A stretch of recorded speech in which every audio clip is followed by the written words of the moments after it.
Assalamualaikum warahmatullahi wabarakatuh. Hai para pencinta catur dan para catur mania, selamat datang kembali di Legenda Catur Dunia. Sore ini saya tidak jadi mengulas game turnamen online. Saya akan ulas game legenda zaman dahulu yang kebetulan ada yang merequest permainan Tigran Petrosyan dan Bobby Fischer. Jadi admin pilih saja partai final antara Tigran Petrosyan versus Fischer di kandidat turnamen tahun 1971. Di tahun-tahun itu kawan, Bobby Fischer sedang berada di puncak performanya. Kandidat turnamen ini pun dimenangkan oleh Bobby Fischer yang mengalahkan Tigran Petrosyan di partai puncak dengan kemenangan telak 5 kali kemenangan, 1 kali kalah, dan 3 game berakhir remis. Yang membuat Fischer berhak menantang juara dunia saat itu Boris Spassky. Dan di tahun 1972, Fischer pun menjuarai atau menjadi juara dunia di tahun itu. Tapi yang kita ulas ini adalah satu game kekalahan Fischer atas Petrosyan di babak kedua. Kita langsung saja ke permainannya kawan, bagaimanakah Fischer bisa kalah di game ini. Di game kedua ini kawan, Bobby Fischer pegang hitam. Pada game yang pertama, Bobby Fischer pegang putih dan mengalahkan Petrosyan. Di sini Fischer pegang hitam dan Petrosyan pegang putih, bermain dengan pion D4. Fischer membalas kuda F6, pion C4, pion G6, kuda C3, dan pion D5. Bobby Fischer bermain dengan Granville Defense, salah satu pertahanan favorit Bobby Fischer untuk menghadapi pembukaan pion D4 selain King's Indian Defense. Dan menurut database kawan, game melawan Petrosyan ini merupakan game terakhir kalinya Fischer memainkan Granville Defense ini. Permainan berlanjut, Tigran Petrosyan melanjutkan dengan gajah F4 bermain dengan variasi Brickman Attack, gajah G7, pion E3, pion C5 menantang pion pusat. Tantangan diterima oleh Petrosyan, pion D pukul pion C5, dan Fischer melangkahkan menterinya ke A5 mengepin kuda. Juga persiapan untuk mengambil pion putih ini kembali. Ataupun nanti memberikan pressure bagi kuda putih dengan kuda E4 untuk memberikan 2 kali tekanan atau bahkan 3 kali tekanan karena membuka diagonal petak gelap bagi gajahnya. Dan di sini Petrosyan merespon dengan langkah beteng C1 untuk memberikan pick up bagi kudanya. Sekarang kuda E4 memberikan 3 kali tekanan kawan. Kuda menteri ditambah dengan gajah untuk menekan kuda putih C3 ini. Petrosyan hanya simpel memainkan pion C pukul pion D5 kawan. Dan sekarang putih sementara unggul 2 pion dengan posisinya cukup sentral di petak pusat, memberikan kontrol-kontrol di baris ke-6 ini. Di sini Fischer melanjutkan dengan langkah kuda pukul kuda C3. Tidak langsung dipukul balik oleh pion kawan karena nanti gajah akan bisa pukul balik dengan tempo skak. Nantinya memaksa raja akan bergerak dan putih akan kehilangan kesempatan rokade. Langkah terbaik adalah menteri ke D2 oleh Petrosyan. Dan selanjutnya adalah menteri hitam pukul pion A2. Barulah sekarang pion pukul kuda hitam.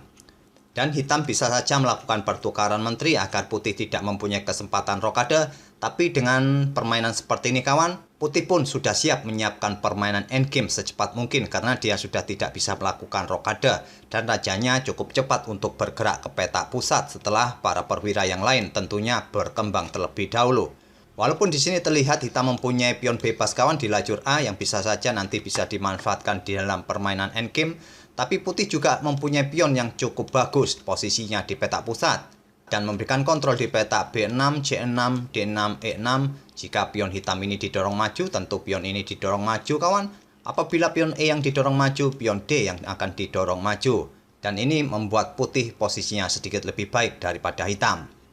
Fischer pun pada posisi ini tidak melakukan pertukaran menteri. Dia kembali ke A5 untuk kembali mendapatkan pion putih di petak C5 ini nanti. Petrosyan melanjutkan pengembangan gajah C4.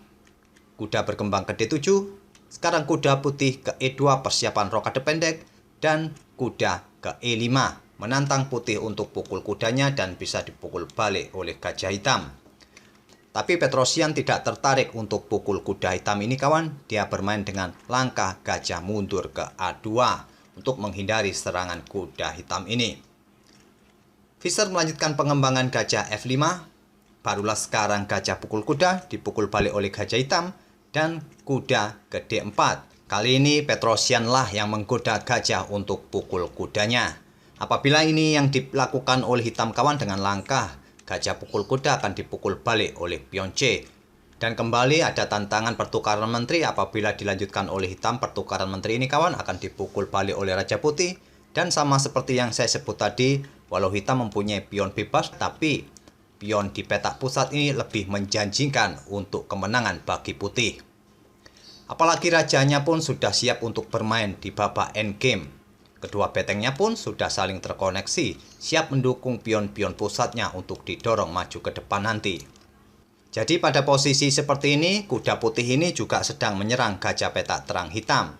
Tapi jika gajah ini mencoba mundur kawan, coba saja ke petak D7, putih akan melanjutkan memainkan pion C6, akan dipukul oleh pion hitam, akan dipukul balik oleh pion putih, tetap mengancam gajah. Jadi gajah mungkin nanti akan ke G4, tetap saja bisa dikejar oleh pion H3, dan petak yang bagus memang petak F5. Karena jika kuda pukul gajah ini akan membuka lajur G bagi beteng hitam yang bisa saja dimanfaatkan oleh hitam untuk menempatkan betengnya nanti di lajur G yang terbuka. Oleh karena itulah pada posisi seperti ini tadi, Fischer tidak tertarik untuk pukul kuda ataupun memindahkan gajahnya. Dia mengambil pion yang ada di C5 dan Petrosian tetap pukul gajah hitam ini. Dipukul balik oleh pion G dan terbuka lajur G bagi beteng hitam untuk memberikan tekanan di lajur G yang sudah semi terbuka ini apabila putih tetap nekat melakukan rokade pendek. Tapi Petrosian tidak takut melakukan rokade pendek. Dan menteri hitam sekarang kembali ke A5 mengepin pion C3 agar pion ini tidak didorong maju ke depan.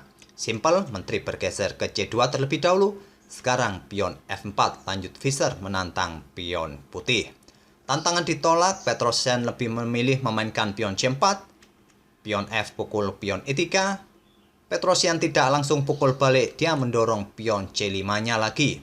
Dan Fischer menantang pertukaran menteri. Petrosian menolak menteri ke A4 dengan tempo skak. Tentu saja jika raja bergeser ke lajur pusat sangat berisiko kawan. Raja hitam hanya bergeser ke F8. Sekarang beteng C bergeser ke D1 menyerang menteri. Menteri ke E2 dan pion D6 lanjut Petrosian.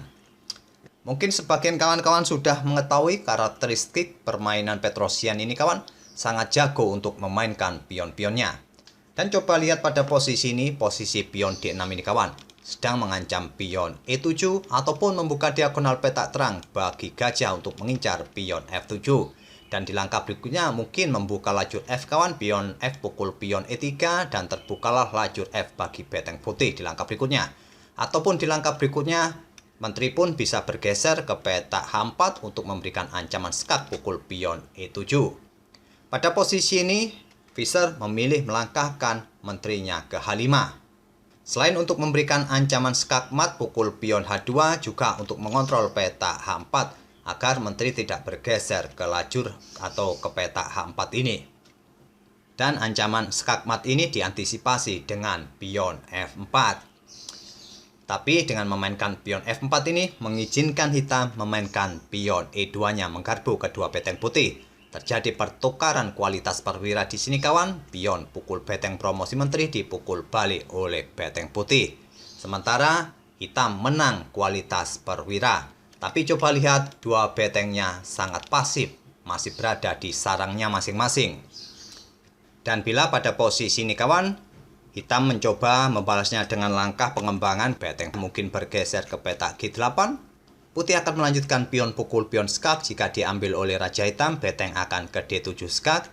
Raja ke F8, beteng ambil pion skak jika diambil oleh menteri hitam dan terjadi pertukaran gajah plus beteng dengan menteri hitam. Maka akan menguntungkan bagi putih. Walaupun melawan sepasang beteng kawan, tapi dalam posisi atau komposisi seperti ini, putih nantinya akan tetap menang. Ini nantinya akan memaksa raja hitam akan balik ke baris belakang kawan. Dan coba lihat, raja pun balik ke baris belakang. Tetap dua beteng tidak terkoneksi lagi. Dan tinggal putih memainkan pion-pionnya nanti untuk segera memberikan tekanan-tekanan berikutnya. Oleh karena itu pada posisi ini tadi, Fischer tidak melanjutkan pengembangan kedua betengnya. Dia ambil pion yang ada di peta E5 dengan menteri untuk memberikan bantuan peta E7-nya. Dan di sini Petrosian menggeser betengnya ke F1 memberikan pressure pada pion F7. Pion didorong maju satu petak ke F6 dan sekarang Menteri Putih ke B3 memberikan ancaman skakmat. Jika kawan ditutup oleh pion E6 bisa saja Menteri pukul pion dan terjadi pertukaran menteri, tapi langkah ini bukanlah langkah yang terbaik. Langkah terbaik adalah Menteri pukul pion B7 dan di langkah berikutnya mendorong kedua pionnya kawan untuk segera promosi. Dan juga posisi Menteri sedang mengancam beteng, jadi mungkin beteng nanti bergeser mungkin ke peta E8 dan selanjutnya pion C6. Jika pion D diambil oleh Menteri, maka beteng akan ambil pion F6 skak dan skak mat. Menteri di peta F7 skak mat. Jadi Fischer pada posisi ini tidak menutup ancaman skak di peta F7-nya dengan mendorong pion satu peta. Dia bermain dengan langkah raja ke G7 dan Menteri tetap bisa ke F7 skak. Raja lari ke H6. Sekarang langkah terbaik bagi putih adalah pion pukul pion, agar pion yang ada di peta F6 ini sudah tidak ada lagi yang membackupnya. Di langkah berikutnya siap untuk dipukul oleh beteng putih. Fischer belum mau menyerah, mendorong pionnya maju, dipukul oleh beteng putih, dan bersiap memberikan ancaman skakmat di langkah berikutnya kawan di peta H5. Di sini Fischer tetap belum mau menyerah, Menteri ke D4 skak. Raja bergeser ke H1, disinilah Bobby Fischer menyerah di langkah ke-32. Inilah kawan satu-satunya kekalahan Bobby Fischer di partai final saat melawan Tigran Petrosyan tahun 1971 di turnamen kandidat di Buenos Aires, Argentina. Apabila permainan tetap dilanjutkan kawan, ancaman skakmat diantisipasi dengan mungkin Menteri ke A1 terlebih dahulu dengan tempo skak, ditutup oleh beteng di F1. Menteri mungkin ke G7 menantang pertukaran menteri. Beteng akan kembali naik, tapi kali ini ke F6 skak. Dan tidak ada cara lain kawan kecuali sikat beteng putih ini. Dan dengan komposisi seperti ini, di beberapa langkah berikutnya akan tetap terjadi skak mat. Dan semoga permainan kedua pemain ini bisa menghibur kalian di sore ini kawan, dan memberikan referensi dalam permainan Grand Field Defense. Dan kita akan bertemu di video-video berikutnya. Terima kasih. Wassalamualaikum warahmatullahi wabarakatuh.